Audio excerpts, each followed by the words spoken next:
You. Yeah, you. Yeah. Were you A, born in the 90s, or were just really dirt poor so you played video games from the 90s? Or B, are you somebody that has no idea what the 90s even are and think that in the 90s there was pterodactyls that roamed around and we didn't know what color was? Well, more than likely you're probably B. But if you were A and you grew up in the 90s or you just played a lot of video games for the 90s, you remember a little game called Dungeon Master, and it's subsequently Dungeon Master 2. It's a Dungeon Keeper. Is it Dungeon Master? I guess I've always called it Dungeon Master. I guess I never even stopped to think it was Dungeon Keeper. It had to have been Master. God, maybe I'm wrong in my own life. That wouldn't surprise me. Anywho, this is War for the Overworld. It might as well be the spiritual successor to Dungeon Keeper, Dungeon Master, Dungeon Keeper. We'll call it Keeper, because I'm probably wrong in my nostalgia filter.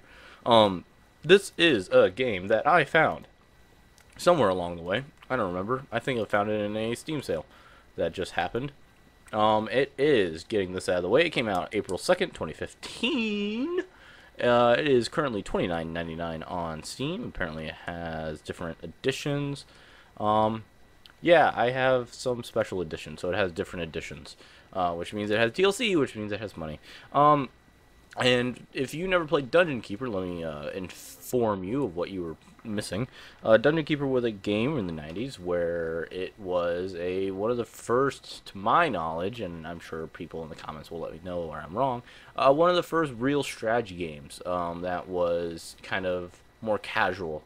So it's not strategy in the sense of, like a Dota or something like that. It's strategy as in, you're playing a game for a single time in a strategy.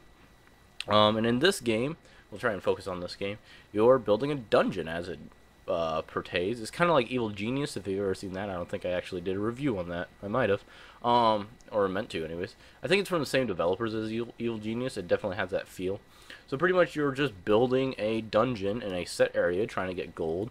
You are a overlord or underlord, whatever they call it. So you're an omnipotent being that designs this, and you have little minions that run around and build it. There's a lot of different types of minions. We'll just concentrate on the builder minions for the second being. They run around, they do your bidding, they get gold, they eat, they run around, they'll do whatever you tell them to do. They're good minions, and they don't wear overalls. And they run and they build out the walls, and then in those places you put rooms. There's a handful of different rooms, and some of those rooms will spawn in demons. There are beast demons and there's non-beast demons, and they have to come through portals, so your first order is to find a portal. Unless they are the beast demons, in which case they will just spawn there. I believe is what I understand. I have about 2 hours into this game. There is a campaign, there's a skirmish mode, and there is like an endless wave type mode. Because at the core of this game wants you to build traps and different things like that to try and fort enemies that will come for you, for your gold, and for your heart. There's like a big rock that you have to protect. That's your main goal. But you have to pay your minions. That's kind of a neat thing. Even though you're an omnipotent being that controls all these people, you have to pay them. You pay them in gold that you either A, find a shrine that gives you endless gold, but you have to devote workers to mining it, or B, you find gold in the walls itself as you burrow them out to put your rooms in. So it's a constant flow of trying to, resource manage the gold and how much you have to pay these people, as well as trying to fit all these rooms in. Obviously, the bigger the room, the more people can spawn, the more things it can do. But that takes more resources, that takes more land they have to devote to that one room. And the maps aren't terribly big. I will say that. I wish they were bigger. I just jumped into skirmish modes right away and started playing, and I learned that right away that they are not huge rooms. And the bigger they are, the more they spawn. So you have to be that's kind of one of the hardest things, is trying to spawn rooms. The enemies are fairly robust. They have very different difficulties. I played the endless mode, and you can definitely tell at what strength the AI is at, judging by how hard they attack. And at the core, the game really wants you to build. It's more of a defense game, less of an attack game, but I treat it kind of as an attack game knowingly. But it definitely wants to be a defense game. So you got to build your defenses and get ready for the enemies to attack, as well as attacking them on your own. So if you are playing against any harder than an easy AI, it's a very difficult balance of that, of trying to get that And back to talking about resource management, all the rooms have a minimal size, so you have to have like a 3x3 for the room to work properly. And the minions have to go and claim that room. If you just bury it out, you don't necessarily get that right away. The minions have to go in and claim that territory. So if you run into the enemy's dungeon, because they're also building a dungeon, complete with their own traps and everything like that, and their own army to defend it, if you don't tell your minions to stop, they will just keep claiming land and will die. So there's a micromanagement style to it as well that you have to maintain. Like I said, it does have a full campaign, which is just a bunch of these the skirmish modes hung together by a storyline. Really don't care about the storyline all that much. It does have, like I said, an endless wave thing that kind of seems persistent. I haven't played more than the one match of that because I've been still trying to figure it out. There is a little bit of a learning curve trying to figure out how to necessarily place all your rooms so that they don't conflict and you get the most management out of it, or the most fulfillment out of your rooms. Sorry, I'm playing with a pen while talking. And you also have to feed your animals, and you have to keep your gold safe because you can only hold so much gold. You have to manage a room to give your research points so you can build better traps and more mana and more magic. There is certain spells you can do. There's both offensive and defensive spells. You can torture the enemies if you find them, or if you down them. You can torture the enemies to, turn them to your side. So there's a room for that. There's room that spawn the enemies, like I said. There's bunks that you have to have for the enemies. You have to have a forward to make sure you can build the traps that you're trying to build.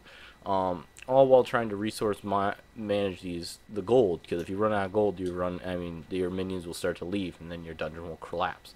And the AI gets pretty difficult towards the end. Like I said, the single player campaign is getting better. I believe there is multiplayer, or they are intending to add multiplayer. I think the game is still it's not in early access, but it's definitely a work in progress. It seems the company seems to be still working on it.